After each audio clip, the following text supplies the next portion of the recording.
ইতিমধ্যে 2 উইকেট পড়ে গেছে। 5ই আগস্ট 1 উইকেট পড়ছে, আর 8ই ডিসেম্বর 2য় উইকেট পড়ছে। 2024 উইকেট পড়ার বছর। এবছর বোলিং ভালো হয়েছে, এবছরের বোলিং ভালো হয়েছে। ইনশাআল্লাহ আগামী উইকেট পড়বে ইনশাআল্লাহ। সামনের উইকেট নেতানিয়াহু, ইসরায়েলের ওই বেঈমান, ইসরায়েলের ওই কুত্তা, ইসরায়েলের ওই প্রধানমন্ত্রী। ইনশাআল্লাহ আগামী উইকেট একটা পড়ে যাবে ইনশাআল্লাহ। দেখবা, শুনবা যুবক, ইমানদার শুনবা তোমরা, যে আগামীর যে কোনো দিন এই নেতানিয়াহু পলাইবে ইনশাআল্লাহ, পলাবে ইনশাআল্লাহ। ফিলিস্তিন বিজয় হবে, কালেমার বিজয় হবে, বাইতুল মুকাদ্দাস মসজিদে আকসার বিজয় হবে ইনশাআল্লাহ, ইনশাআল্লাহ। সারা পৃথিবীতে ইমানের বিজয়। কারো ধমকে পরোয়া করার কিচ্ছু নাই, ইমানদার কোনো ভয় করার কিছু নাই। পার্শ্ববর্তী ইন্ডিয়া 110 কোটি 130 কোটি বেঈমানের ভয় দেখায়, সংখ্যার ভয় দেখায়। আমরা 130 কোটিকে ভয় করি না, কোনো পরোয়া করি না আমরা।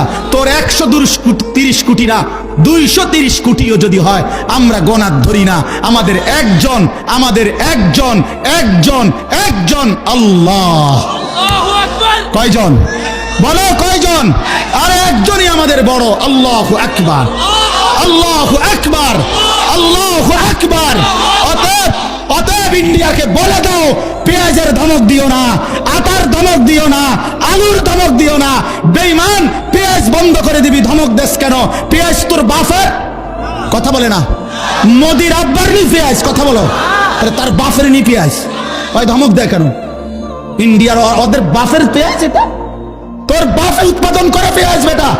আলু তোর বাপের আলু, তোদেরকে আলু, পেঁয়াজ, খাদ্য, খাবার এক এক লোকমা তোদেরকে যিনি খাওয়ায় বেঈমান, তিনি তো আমার আল্লাহ, আমার আল্লাহ।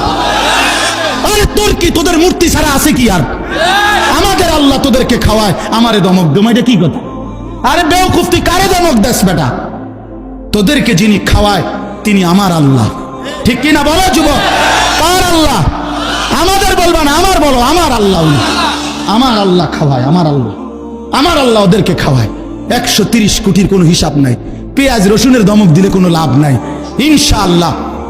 56,000 বর্গ মাইলের 1 ইঞ্চি জমিন বাংলাদেশের জমিন। এটা কোরআনের জমিন, এটা ইসকনের জমিন না। অতএব এই দেশে হিন্দু থাকবে, হিন্দুদের সাথে কোনোদিন আমরা জুলুম করি নাই।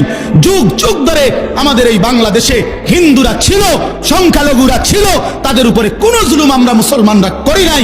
কিন্তু আমাদের পরিষ্কার কথা, ইসকনের গুন্ডারা, ইসকনের সন্ত্রাসীরা এই বাংলাদেশে থাকতে পারবে না।